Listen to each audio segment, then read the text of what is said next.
Now, the beauty of sport lies in the rise, the fall, and the resurgence of athletes, treating us to the most enthralling movie as a real life experience. That is the case with this sports person. She rose to stunning heights, world number 2, world champion in 2019, India's first individual female athlete to win silver at the Olympics. Just absolutely phenomenal. Then came the slump, the change in coaches, the injury, and now just as she's getting to her feet once again and the resurgence is beginning and an injury has only paused that trajectory. PV Sindhu is ready to get back on the top, exactly where she belongs. We spoke about her career, her highs, and more importantly, her lows. How difficult it is mentally to be at the very best all through. The challenges, the strife, and yes, her flare-up with Carolina Marin as well. She has been candid, emotional, and it's all from the heart. Joining me today is a very, very special guest. She's been a world champion, she's been world number 2, and she's been India's Olympic silver medalist. Those are accolades that's very, very hard to live by and very, very hard to duplicate. But she always is on the attempt to do one up or one better than that. PV Sindhu joining me from Hyderabad. Thank you so much. It's truly an honor and privilege, Sindhu. Thank you. Thank you so much. First things first, we know it's this particular phase is slightly difficult because you've had to obviously withdraw the first time that ever had to happen. There's always a first for everything. But just the thoughts that went through when you had to say, okay, really have to pull out of this one, even though I wish I could continue. Yeah, I mean, I'm sure a lot of people might have seen. I was playing in France, and when I was playing with Supanida from Thailand, it was my pre-quarterfinals. In the first game, everything was going on well, and in the end, I think I would say 18-20, and I heard a niggle, like I heard a sound in my knee, and I thought maybe it was like a normal, like in general, and I continued to play the rally, and I won the first game. And of course, when I obviously changed courts, I was feeling a bit uncomfortable. I mean, I didn't know what was happening, and I was like, it's okay. I mean, it's going to be fine. And I went into the court. I played 1 point, and it was very uncomfortable. And I spoke to my coach, and of course, my physio was there. I spoke to my physio, and she was like, nobody knew what was happening because it was nothing. I mean, there was nothing seen as such outside that I was on the ground or nothing like that. So I just told them that I was feeling very uncomfortable and I was not able to play.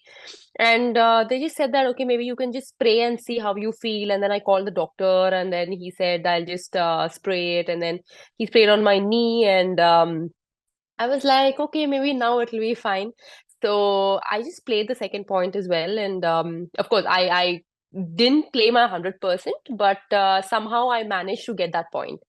And then I've decided that I'm not able to move. And I was like, I can't play because if you're not 100%, I mean, there's no point in playing. And it's not that it was an easy match because it was like there were going to be rallies, there were long rallies. It was that you had to give your 100%. So I think, there's no point in not giving 100%. At the same time, I was not able to move. So I was like, I've decided I'm not able to move, and I think I can't do this. And that's when I had to concede my match and then, okay, come out. I mean, it's sad. It's sad that I couldn't because after winning the first set, I was in a rhythm. I was really doing well. But yeah, it just happened. Yeah, it is quite disheartening. It was for all of us who were watching for sure, Sindhu. It's not easy. How does it look right now? We know that you obviously are on the road to recovery. There's things happening. Just a bit of, I know everyone wants to know what's it like right now, what is the extent of it, and how soon can we see you back again? Yeah, I mean, it's gonna take a couple of weeks of rest because I obviously showed it to the doctor. We had MRI test as soon as the matches were done. I had to come back to Hyderabad and I had to do my scans and obviously consult almost 4 to 5 doctors. And I was taking opinion from everyone because, it's always good to know what the doctors say and what needs to be done. So they said I need rest. I can't move because since it's a knee, you can't move or you can't walk much. And they said you need rest because without taking rest or you continue playing, it would have become very major. But now it's I need rest for sure. I can't get on court or I can't do any of the exercises, weight training. something like that. So it's more of rest right now. It's a resting period. I know it's hard. I mean, it's really hard to miss tournaments because while taking this decision, I thought before doing the scan, I thought maybe it was a small one, but unfortunately, it was a little more than what I've expected, and I have to take a couple of weeks of rest and then start my rehab and then get onto the court. So that's when I've decided. I of course had a team, and of course Prakash sir, my mentor, and my physio, Xenia, and everybody, my trainer, everybody took a decision that I think it is the best option is to freeze my ranking because since it's an Olympic year and also a lot of tournaments coming ahead, and of course I'm going to miss the this Japan and China, and after that as well the World Tour finals. If I would have played this, there was maybe a little bit chance of getting into that as well. And of course, the even though you get fit, without 100%, there's no point in going because if you're 50% and you go and play, then the injury becomes more, right? So that's when we all decided that we will freeze the ranking and then come back much more stronger when I get into the court. Yes, rest assured that we would see you come out much stronger. But Sindhu, what's the dominant emotion at this point? Is there a bit of, because knee injuries are it is something that you are a little scary. Is that one emotion, or is it more like a little bit of frustration? Okay, I was just getting into the swing of things, Yeah. and suddenly it's come in. Yeah, I mean, it's a mixed emotions, I would say, because it's really hard for an athlete, who's coming into the rhythm, who's doing really well, coming back into the form again, coming into the top 10 again. I mean, it's really hard. I mean, it's frustrating. It's annoying. Why did this happen at the right moment? What's going on? Can I come back? What will happen? So a lot of mixed emotions.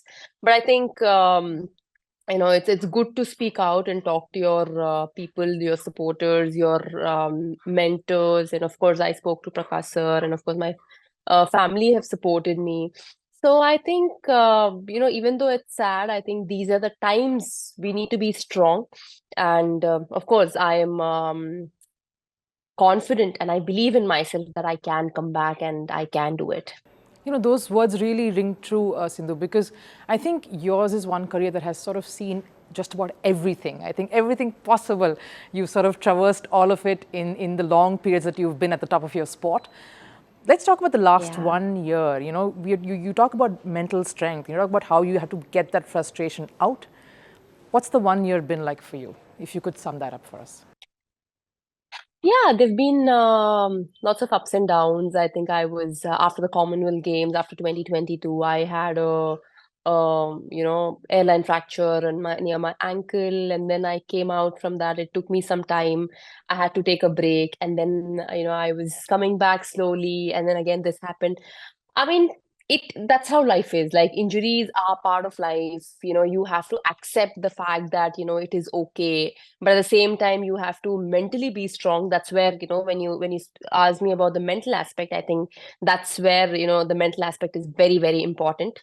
When you don't do anything, you have these lot of things going on in your mind, like what's happening, what's going to happen. I think the mental aspect is where you have to be strong enough to face anything and everything. I know, like, I've seen the highs and also I've seen the lows where, I've been doing really well and now resting, being injured. I mean, I need to accept. I need to accept it. But mentally, of course, I was a bit worried, sad, when this happened. But I think it is a process. It is a process. I mean, it is okay to feel sad. You can't do anything about it. And there's nothing wrong in feeling sad and bad, but you need to accept the fact and move forward and keep going on and do whatever needs to be done.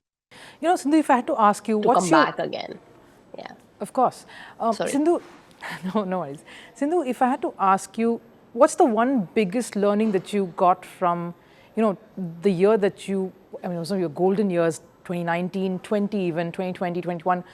What's the one biggest learning from that time, vis-a-vis your biggest learning from the lows that you talk about, What are your two learnings from both those periods? Yeah, so back then, I think I've got that confidence and I've got a lot of experience playing for so many years, doing well, and winning for the country, getting medal for the country. And especially like now when I'm injured and at home, I think I've learned how to be patient enough and how to be calm, because it teaches you, right? It teaches you to become stronger. It teaches you that you need to have a lot of patience in whatever you do, because it is a waiting game. You can't hurry up and you can't do things fast. So yeah, I've learned being very, very patient. And of course, the self belief from the time I've doing well, like now into my lows, I would say that I think the self belief also is very, very important, which you can't keep thinking, or you can't keep getting negative thinking that maybe it might not, maybe it might not. I think that's where you think for yourself and you believe in yourself, and that's why I said self belief is the most important thing, and that has taught me something. You know, we look at all those high-performing athletes in the country, Sindhu. You know, you, of course, one of them, and many others who've expressed openly, even Virat, coming out and talking about how it is difficult, you know, when you go through those low phases and everyone's pulling you down. You've experienced that too. How do you shut out the noise, and how do you pull yourself out from there and get back to where you have been? Yeah, I mean, it is, people will talk what they have to. And I mean, you hear it or not, it is going to be there on the social media. It's going to be there on the papers, newspapers, everything, everywhere. But I think it's important what you have to take. You only have to take that. If you keep thinking about what people are talking about you, I think that would add extra pressure, or I would say mentally it would hurt you, and you might go into a lot of thinking. Maybe that might not be right for you. And I'm sure, I mean, there are days for Virat who's done really well, who's been doing really well. There are low days for him also. So athletes have that, and it is a phase. So I think we need to accept it. And I think when people talk about it, you just have to just let go what they speak, and you just don't have to take it to your heart or mind and keep thinking about it, because it's people's perspective and they don't know how much it is or what it is or what you're going through. So it's very important that what you feel and how you feel. It's just about you yourself, not about others. When you win, they praise you, which is really good. When you lose, at times it's their perspective, that comes out from their heart, their mind, because they love you so much. At the same time, they want you to win always. But it doesn't happen every time. So, yeah, it's all part of life, but you just have to let go and not keep getting things into your mind.